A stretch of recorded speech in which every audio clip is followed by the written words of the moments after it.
Amazon's acquisition of One Medical has pulled healthcare M&A into the spotlight. For a deeper dive, let's get to Yahoo Finance's Anjali Kamlani, who's here with the guest. Thanks, Julie. Big retailers and tech giants continue to make their way into healthcare with a potential for industry transformation, but not without downside risks. To lay out the path forward on the push into healthcare delivery, we have Dr. Sachin Jain, Scan Group and Scan Health Plan Chief Executive Officer.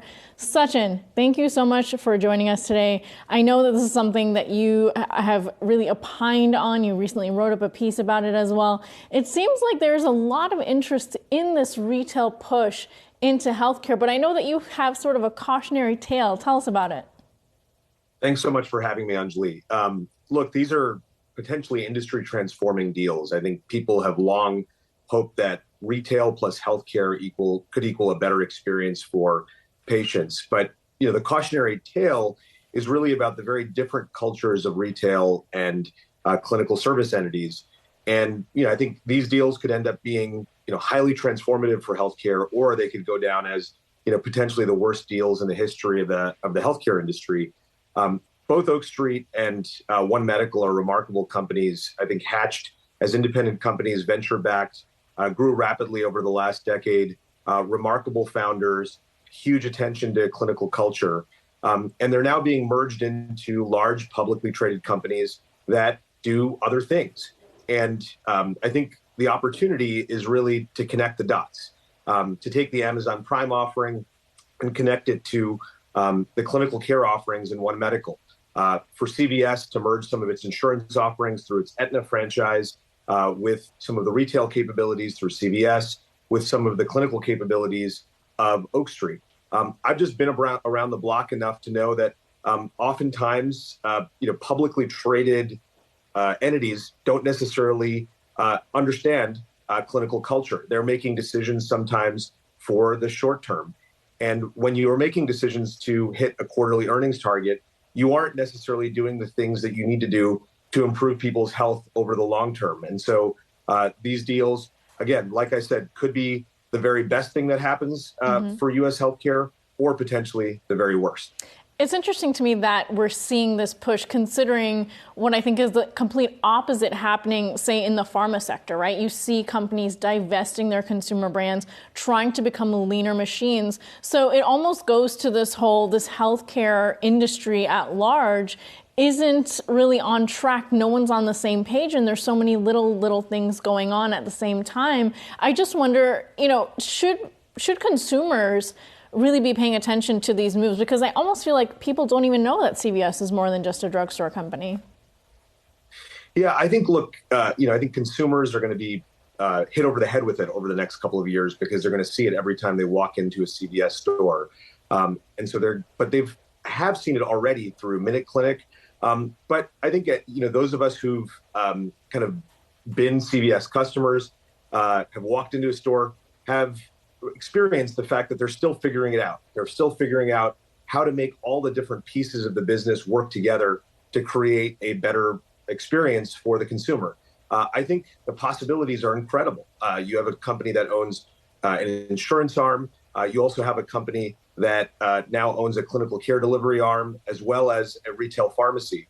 And so if you can make the pieces work together, it'll be great. But as somebody who runs a nonprofit healthcare organization, I worry that some of these large entities will put profits before patients. And I think that is a real risk that we have to grapple with.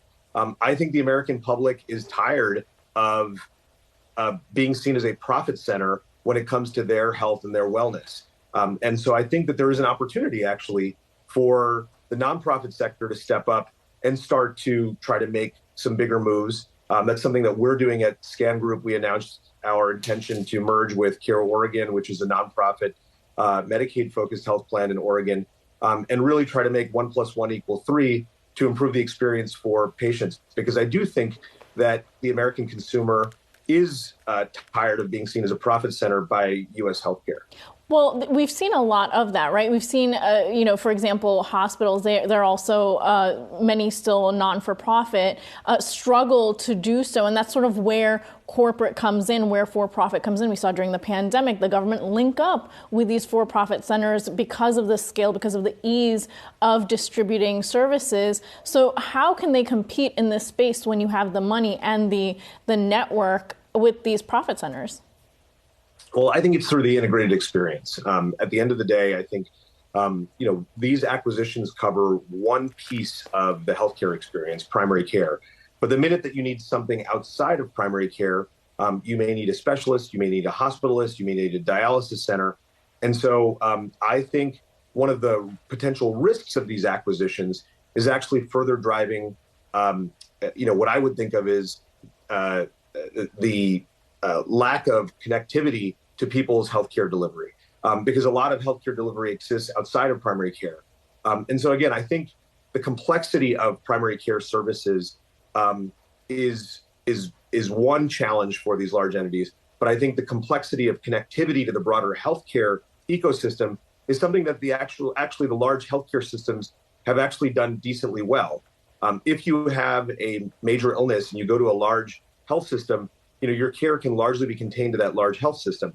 You wouldn't be able to say the same thing about One Medical in its current form or Oak Street in its current form, even with all the assets that exist within Amazon and CVS. So I think that opportunity is for the nonprofit health systems to continue to drive towards a more integrated experience for complex patients. Certainly something to watch. Okay, so pivoting really quickly to Humana and their push into Medicare Advantage. We know that Medicare Advantage at large, an area you operate in, has been criticized for waste and for, potential waste, and we've seen reports to that effect. What should we take away from this push into Medicare Advantage and away from commercial? Look, we need companies that are focused on older adults. This is a specific segment of the population, and Medicare is focused.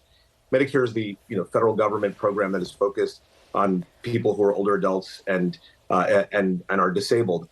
I think that notion of focus is a very good focus.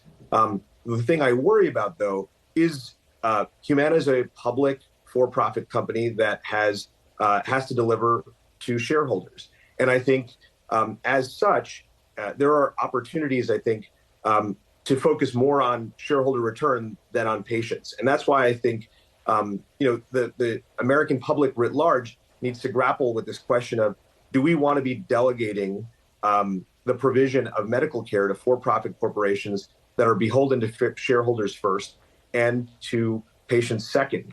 I think that's a big question that we as a society have to grapple with. On the face of it, the move's a good move. Increasing focus on a single segment will hopefully improve service for people within that segment.